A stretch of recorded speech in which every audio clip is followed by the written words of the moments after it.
Hey, what's up guys? I want to talk to you guys about proper sanitation procedures. This is probably the most important part of mycology. Without it, you're going to fail. So the first thing you want to do in achieving this is you want to take a shower.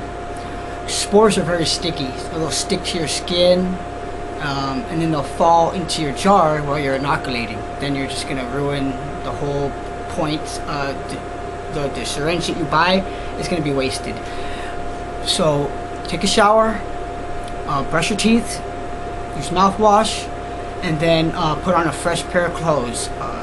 If you have scrubs, like the medical scrubs, those are cool to use because it's 100% cotton. Use cotton clothes.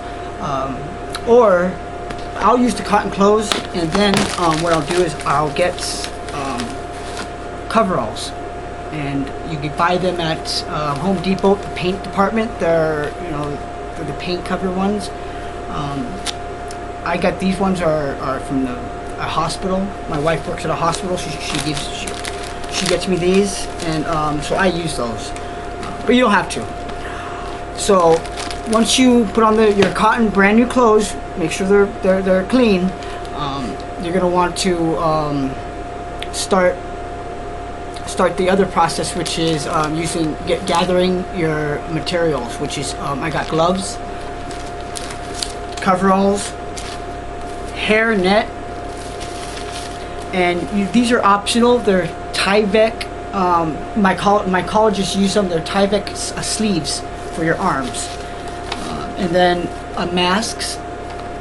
The purpose of them, you want the masks that are medical masks, because if you go and buy just any mask that you say you do lawn work and you get the dust masks, the masks for dust, not going to work. The pores in them they have to be very, very fine. That's meant for dust. The spores are very, very, very micro. So you need a certain type of mask for that. So we get a medical mask. You can find them. That's recommended. I mean, any mask is better than nothing, but you're gonna want to use a mask. And then the gloves. I get these gloves from they're hospital gloves. You don't have to use them, but you want something that has no powder on it. So make sure the gloves, very important. Once you put the gloves on, sanitize them with alcohol. Alcohol is going to be your best friend. I use a spray bottle, spray it, wash your hands before you put the gloves on, wash your arms. Anything's exposed, wash it. And then you want to put your hair net on, because spores, this prevents problems. I go all the way. You don't have to, but I recommend it because I've done it without it. Certain things, I was lazy, and I've seen the contaminants happen. It wipes out a couple of jars of mine. Then you want to put the mask on, everything covered. Got the mask, hairnet, gloves, the coveralls. That's pretty much the first part of the proper sanitation procedures for yourself. Then take the alcohol spray everything around you that you're going to be working with. This is for inoculation. This is for grain to grain. This is for pretty much any time you're going to be working with spores or prints. That's what you want to do. It's very important. Once you do that, you want to start with the needle. You're going to get a syringe. There's two ways you're going to be introducing the spores to the substrate. There's going to be a syringe. There's different kinds. There's the ones you buy at the vendors, with a solution of distilled water, and then a spore print they mix in with it. There's also liquid culture. It's a different type. I don't do that, as I use what I use. But once I do that, I'll show you guys the difference between them. I'll make a video. And then there's a print. The print that the mushroom cap will drop when we do the spore prints. The video, you'll see. Anytime you're working with those, you're going to be wanting to do this, the proper sterile procedures. Then you take if you're using a needle, you're going to want to flame sterilize. Very important when you got to flame the tip of the needle. My video on the oven method in the inoculation explains that. Wash the needle, wipe it down very well, wipe the jars down very well with the alcohol, with the napkin, soak the napkin with the alcohol, wipe the needle down, make sure wipe your hands with the gloves, get everywhere, and that's what you want to achieve to prevent all problems from happening. And it's a pain in the ass, but I guarantee it's worth it.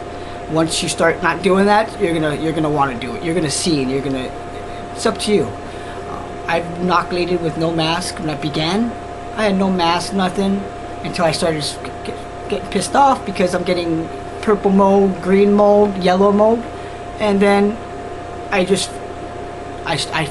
that because mycologists, the real mycologists will mention that. That's what you want to do, is you want medical gear. You're going to look like a damn doctor, like a technician. You're doing surgery.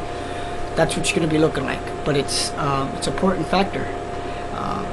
And once all that is done, you get the spore prints, or you're doing the grain to grain. Grain to grain is that's important because it's very, very easily to get contaminants. So when you see my grain to grain video, I won't be doing the whole thing, making the video and doing the grain to grains. I'm going to kind of just demonstrate it because I'm not going to contaminate.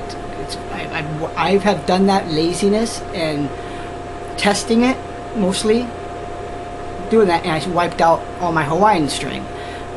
There's 8 jars that got contaminated with the red lipstick mold. So I don't play around no more. This is what I do. That's part of the process. So if you guys have any questions regarding this, if you guys have any concerns, let me know. You know what I mean? I'll give you guys advice, or I'll tell you what's up. I'm not going to tell you something that I don't make this stuff up. I'm doing it. So if you guys question it, let me know. I'm open for any type of advice or any type of concerns. So write me on it. I'll put my email on there, and send me an email, or you could just in the comments you could just write whatever you want, and I'll respond right as soon as I see it. I'm good at responding. So that's the proper sanitation procedures, and that's it. So you guys, I'll talk to you next time. Later.